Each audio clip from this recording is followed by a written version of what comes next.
ñëwuñu pour quémander maanaam ñëwuñu pour yolwaan mais dañu ñëw pour def un partenariat gagnant-gagnant. Oui, mais Abdou, il a parfaitement raison parce que boobu ba léegi itam ñi ngi koy wax depuis un moment damay toog fii naan leen les choses ont changé et ont radicalement changé la woon ni na dematuñ ci benn dëkk jàmbur ñu nuy jéppi dematuñ ci benn dëkk jàmbur itam ñu nuy xeeb wala ay nappante di ci am actuellement fi ñu toll mooy le premier ministre Ousmane Sonko bu jógee fii ci même réew di dem ci dëkku jàmbur yi parce que itam ci ay prérogatives am en tant que premier ministre chercher des investisseurs da cee bokk maanaam wuti ji ñi nga xamante ni ñoom ñoo nar a jël seen ay alal investir ko ci réew mi wala ñoo xamante ni par exemple dëkk la bu bëgg jëflanteeg ñun des fois da ngay dem mën nga dem par exemple comme rek exemple bi gën a patent bi mu demee Turc ñu gis ay ñoo xamante ni ce sont des investisseurs ay privés yu nekk Turc ñu ni ñoom gis nañ seen bopp ci Sénégal ndax am na stabilité nguur gi fi nekk transparent nañ bëgg nañ jëflante ak ñoom Chine kazaaliko noonu donc tey bu demaatee fële ca Émirats arabes les nga xamante ni les arabes eux ils sont trop exigeants quand il s'agit de faire du partenariat ou bien def ay collaboration parce que ñoom d'habitude mbirum pétrole lan lay jaay d'habitude seen jamaa yi lan lay jaay ak ni nga xamante ni ñoom moom la ñu am maanaam seen ay ressources naturelles la ñuy mettre en exergue si bu ñuy jëflanteeg yow amaana ay temps da nga doon wax sax naan ñoom dañ lay nappee or nappee la jamaa xamal la ni la yow yoroo dara ñoom ñoo yor lépp léegi nag déjà le premier ministre mi ngi dem yóbbaale itam ay ressources yu Sénégal am xamal na leen ni leen Sénégal kat phosphatam bi mi ngi ball na mu war a balloo ba nga xamante ni tey jii ñun ci kanam tuuti dootuñu engrais ñun ñoo koy defaral sunu bopp dem plus loin loolu noonu ni leen lu ci mel ni ay eau de javel ak yeneen dina dem ba Sénégal si jëmmam da koy commencer di ko exporter Abdou bu ñu demee tey ba ni engrais Sénégal mën na ko defaral boppam à travers phosphate bi te ñëpp xam nañ ni suñu phosphate usine bi ni mu demee. ci jamonoy président Abdou Diouf mi ngi doon dox normal. Abdoulaye Wade mu commencé tàggate bi usine bi nga xamante ni moom moo ko doon gérer ne ñu dox tuuti mi ngi nekkee fii si Nioro ñu dem tuuti bu ab Macky Sall ñëw jaay ko ay indien. mu metti sénégalais yi nag ba fa metti yam donc tey bu ñu déggee ci ay négociations le premier ministre di porter l'accent sur nos ressources ñun bay xam leen ni lépp loo xamante ni jaayoon nañ ko ay étranger ci wàllum usine wala loo xam ne Sénégal ko moom dinañ ko nangu avec la manière loolu xel day dal parce que il est temps itam ñun ñuy exploiter suñu bopp suñu ay ressources ba mu jógee ca phosphate ba autant pour moi il a fait comprendre aux Arabes que am nañ pétrole nag waaw que renégociation am na. waaw surtout ñu nag waa Dubaï. oui parce que waxtaan itam wax dëgg sala de. Sénégal dañ koo yàgg doon nootu dañu doon malmené. noggatu merci beaucoup. le terme que je cherchais. dañu doon noggatu comme ay bébé ça veut dire ce qui se passait mooy da ngay ñëw nga ni Sénégal lii laa leen di jox fa laay yem.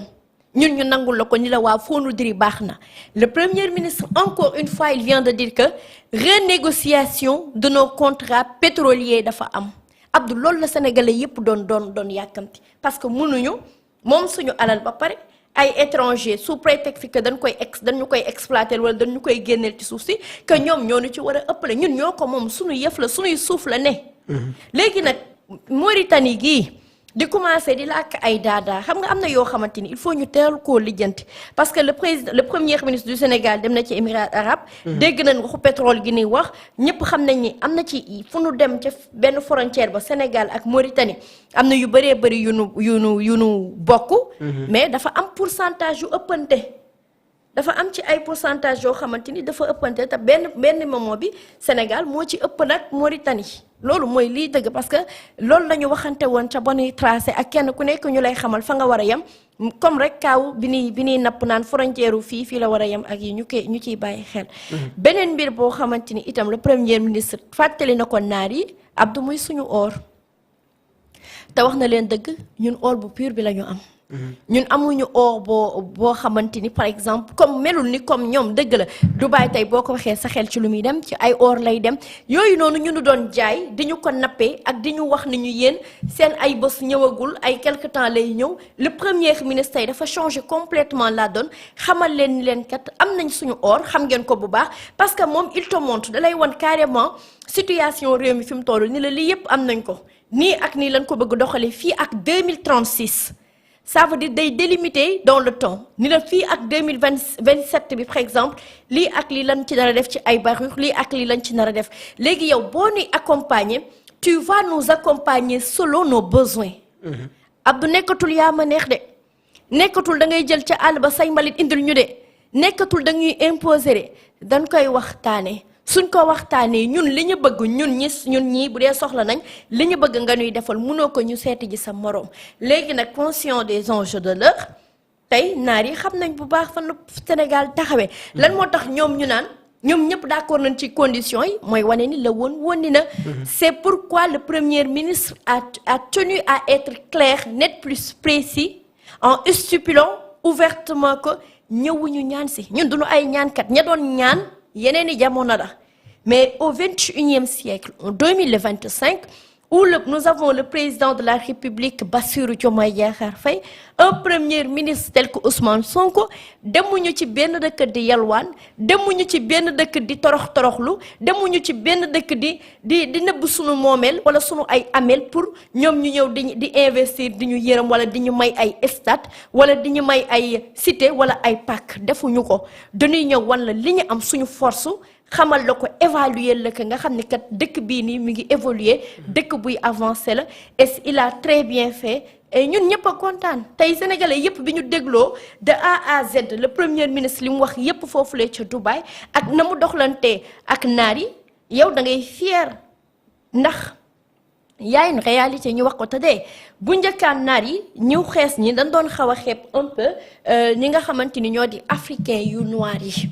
ñoom da ngay bañ ba rek Maroc bi da nga fa daan dem ñu naan la nos frères africains mel na ñoom bokkuñu woon ci ñun après fur et à mesure ñuy dem la ñu comprendre nag ni am na yu bëree bëri yu commencé di changer parce que on ne parle plus de l'Afrique du Nord de l'Est ou de l'Ouest mais l'Afrique aux Africains nous sommes tous des frères africains malgré nos différentes peaux malgré les différentes territoriales bi nga xamante ni moo fi am ak i frontières donc on le demeure et que xam nañ ni c'est l'union qui fait la force te bu nu bëggee réussir suñu ay enjeux globalement ou par territoire itam faaw ñun ñëpp ñu nangulante et que c'est des choses yoo xam te c'est à saluer. On n'est pas venu pour quémander di kaddu le premier ministre Ousmane Sonko lors de son visite et